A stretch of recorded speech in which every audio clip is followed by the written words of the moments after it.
kata Allah, ada kenikmatan luar biasa bagi orang yang telah menyiapkan bekal. Jadi kan begini logikanya. Anda nggak mungkin datang ke sini kalau nggak menyiapkan bekal dulu kan? Terus pantau situasinya. Bahkan lihat bagaimana trafiknya di jalan. Yang ini padat, belok ke sini. Yang ini penuh, cari alternatif, gitu kan? Baik, itu untuk menuju satu tempat saja di dunia. Nggak mungkin Anda tiba ke sini kalau tidak mengenal jalannya. Menyiapkan bekalnya. Nah, nggak mungkin bisa ke sini kalau nggak tahu situasi dan jalannya. Berbahagianya, bersyukurnya kita, alam kubur itu jelas di Al-Quran dibentangkan informasinya. Ini suasananya. Kalau bekalnya sudah kita kumpulkan, kita siap, maka masuknya enak.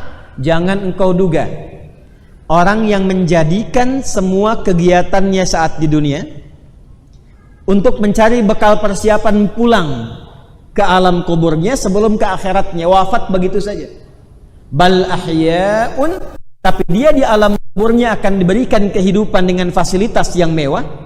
Inda rabbihim yurzaqun, dilimpahkan rizki yang tidak pernah berhenti. Farihina bima atahumullahu min fadlih, saking banyaknya rizki yang dilimpahkan, dia merasakan kegembiraan yang luar biasa. Ini poinnya.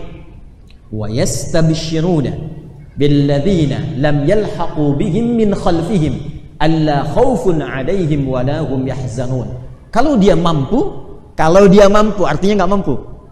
Kalau dia mampu, dia akan berikan informasi kepada temannya yang belum pulang, temannya yang belum wafat. Cepat, nyusul sini, jangan tangisi saya, apalagi meratapiku. Jangan tangisi, jangan merapat. Kalau bisa, jangan meratap. Kalau bisa cepat nyusul gini. Di sini lebih indah, lebih enak dibandingkan dengan sekarang aktivitas yang sedang kau jalani. Lengkap. Cara meninggalnya dijelaskan. Kalau ingin tenang, turun Quran surah 89 ayat 27 sampai 30. Ya ayyatuhan nafsul mutmainnah, irji'i ila rabbiki radiyatan mardiyah. Fadkhuli fi ibad. Ibad itu bekalnya. Orangnya jamak dari kata abdun ibad. Pekerjaannya ibadah. Wa ma khalaqtul jinna wal insa illa liya'budun. Semakin banyak ibadah, orangnya disebut dengan abdun, jamaknya disebut dengan ibad. Jadi ibadah yang kita kerjakan ini akan mengantarkan pada suasana kematian yang tenang dan bekal yang dijanjikan penuh dengan kenikmatan. Cuma persoalannya, maaf, sampai dengan maghrib ini saja, berapa persen waktu yang diberikan kepada kita yang menjadi ibadah di dalamnya? Inilah yang menjadikan Quran surah ke-103 diturunkan.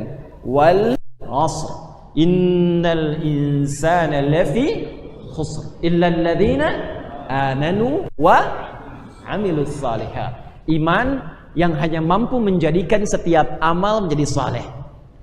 Maka kalau beriman, itu semua pekerjaannya pasti soleh. Maaf, kita beriman tidak? Oh, kenapa insya Allah?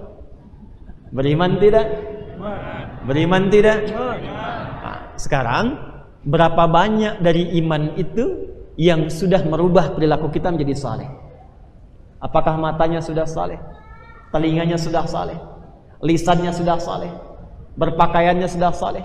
Pekerjaannya sudah saleh, di rumah sudah saleh, mendidik anak sudah saleh, belajarnya sudah saleh belum? Nah, itu yang mengantarkan kita pada kemuliaan. Kuncinya di iman. Untuk bisa menguatkan iman, supaya merubah semua kegiatan kita menjadi saleh, seperti dulu orang jahiliyah dirubah menjadi khairul ummah, maka Allah menurunkan satu panduan kepada Rasulullah SAW yang harus diajarkan pada semua umatnya dan diteruskan sampai dengan akhir zaman sekalipun beliau telah meninggalkan dunia ini. Maka itulah Al-Quran. Itulah apa? Al-Quran, panduan kehidupan yang membimbing setiap hamba menjadi lebih baik dan berpotensi mendapatkan kesuksesan dan kebahagiaan di setiap tempat yang ia pijak. Maka dalam bahasa Arab disebut dengan hudan namanya. Apa namanya? Hudan. Maka Al-Quran diturunkan di hari mulia bulan mulia sebagai hudan pedoman untuk semua manusia tanpa kecuali yang menginginkan kesuksesan dan kebahagiaan dunia dan akhirat. Maka turunlah Quran surah kedua Al-Baqarah di ayat 185. Syahrul Ramadhanal ladzi unzila fihil Qur'an hudan linnas. Diturunkan Al-Quran di bulan Ramadan itu tujuan pokoknya bukan sekedar ingin mengangkat keistimewaan dan keagungannya, tapi ingin memberikan pesan penting di dalamnya bahwa ini pedoman hidup kita. Alhamdulillah, ini nggak bisa disangkal. Bacaannya abadi sampai dengan sekarang. Tak ada yang kurang satu huruf pun, tak ada yang berubah satu titik kalimat pun. Dituliskan mushaf, isinya sama semua. Orang penghafal bisa dicek hafalannya sama semua. Maaf, saksi sejarahnya masih hidup, rasulnya dibuktikan ada, tempat lahirnya ada, tempat hidupnya ada. Orang-orang yang dulunya berada dalam titik nadir keburukan jahiliyah berubah menjadi khairu ummah setelah diberi petunjuk oleh Al-Quran, dan semua sukses.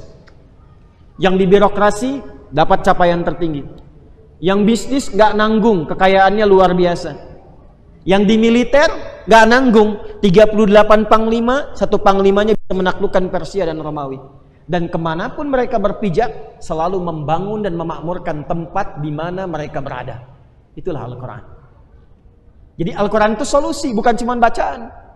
Jadi kalau Anda ngaji Quran, seharusnya bukan sekedar menjadi bacaan, walaupun itu mu'jizat dan berpahala. Seharusnya yang kita baca itu membimbing kita. Misal Anda baca ayat tentang mata, itu seharusnya ayat yang dibaca itu langsung merubah cara pandang kita. Misalnya Anda sampai ke ayat cahaya, Quran surah ke-24, ayat 30 untuk laki-laki, 31 untuk perempuan. Qul lil mu'minina yaghuddu min absarihim. Katakan pada pria-pria yang merasa punya iman, atur pandangannya. Lihat yang baik-baik, yang tak baik jangan dilihat. Nah, dari sekian Anda mengkhatamkan Quran sampai ke ayat itu, berapa kali bacaan Anda yang bisa merubah cara pandang Anda? Jangan-jangan ayatnya dibaca, ada pahala bacaannya, tapi panduannya tidak digunakan. Itu yang jadi persoalan. Anda baca ayat tentang lisan, Quran surah 49 ayat 11. Ya ayyuhalladzina amanu la yaskhar qaumin qaum. Hai orang-orang yang masih merasa beriman kepada Allah, jangan saling mencela, kata Quran. Kok ayatnya bisa hafal, surahnya hafal, tapi lisannya masih tajam pada saudaranya, masih mampu berselisih. Yang paling menarik, sama-sama ngaji Quran, sama-sama ke majelis ilmu, tapi bisa saling mencela. Itu Quran mana yang diajarkan? Yarhamukallah, yarhamukallah. Sekali lagi dapat spidol.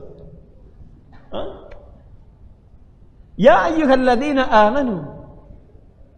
Seharusnya setiap yang dibaca itu jadi panduan. Nah sekarang apa yang kita baca setiap hari, berapa banyak yang menghasilkan panduan dalam kehidupan?